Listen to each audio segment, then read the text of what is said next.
শীত চলে যাওয়ার আগে কলকাতার একদম কাছে এই জায়গা থেকে ঘুরে আসুন। ছবির মতো সুন্দর গ্রাম আন্দুলপোতা।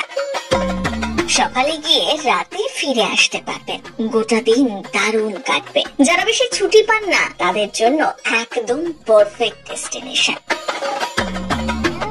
সরু আঁকা বাঁকা রাস্তা, দুপাশে ভেড়িতে মাছ চাষ হচ্ছে, মাথার উপর ভাঙাচোরা মেঘ আর নিচে জলরাশির মাঝখান দিয়ে আঁকা বাঁকা রাস্তা, সত্যি অপরূপ সৌন্দর্য। তবে এই স্পট খুব বেশি আগে পরিচিতি পায়নি। করোনা কালে লকডাউনের সময় বাড়ি থেকে দূরে তেমন কেউ বেড়াতে যাওয়ার সুযোগ পেতেন না। সেই সময় বসিরহাট থেকে কিছুটা দূরে আন্দুলপোতার প্রাকৃতিক সৌন্দর্য দেখে কেউ একটা সোশ্যাল মিডিয়ায় ভিডিও পোস্ট করে দিয়েছিলেন। প্রাকৃতিক সৌন্দর্যে ভরপুর সেই ভিডিও মুহূর্তের মধ্যে ভাইরাল হয়ে যায়।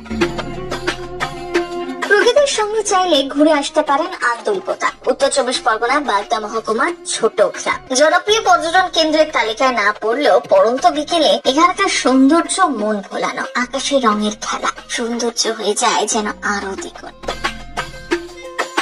ভেড়িতে যখন মাছকে খাওয়ানো হয় সেও দেখার মতো। ঝাঁকে ঝাঁকে মাছ খাবার খাওয়ার জন্য জলে ভেসে ওঠে। ড্রোন ক্যামেরার সাহায্যে উপর থেকে দেখলে মনে হবে বিশাল জলরাশির মাঝখানে আঁকা বাঁকা হয়ে অনেকগুলো সাপ শুয়ে, কিন্তু ওগুলো আসলে মাইলের পর মাইল বিছিয়ে থাকা রাস্তা।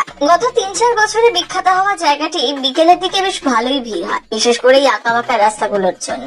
যদি ড্রাইভে যেতে ভালোবাসেন তাহলে তো সোনায় সোহাগা। বিকেলে বিশাল জলরাশির উপর মেঘেদের আনাগোনা দেখতে দেখতে মৃদুমন্দ বাতাসের স্পর্শ, আহা, সে যেন এক স্বর্গীয় অনুভূতির সাক্ষী।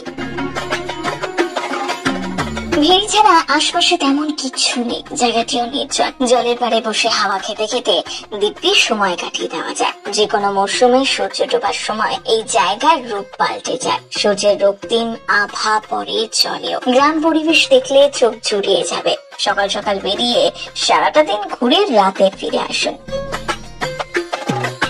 শিয়ালদহ স্টেশন থেকে হাসনাবাদ লোকালে যেতে হবে চাঁপাপুকুর। সেখান থেকে টোটো করে আন্দুলপোতার মাছের ভিড়ি এলাকায় চলে যেতে পারবেন। বাইকে বা গাড়িতেও আসা যায়। বাসন্তী হাইওয়ে দিয়ে গিয়ে কলকাতা থেকে কিন্তু আন্দুলপোতার দূরত্ব পড়বে ওই 67 কিলোমিটার। টাকি রোড ধরে গেলে খোলাপোতা বাজার হয়ে চাঁপাপুকুর স্টেশনের লেভেল ক্রসিং পার হতে হবে। তারপর রাজাপুর বাজার হয়ে পৌঁছতে হবে আন্দুলপোতায়। এমনিতেও এখানে থাকার অপশন নেই একেবারে, তাই সকালে গিয়ে রাতে ফিরে যে আসতেই হবে।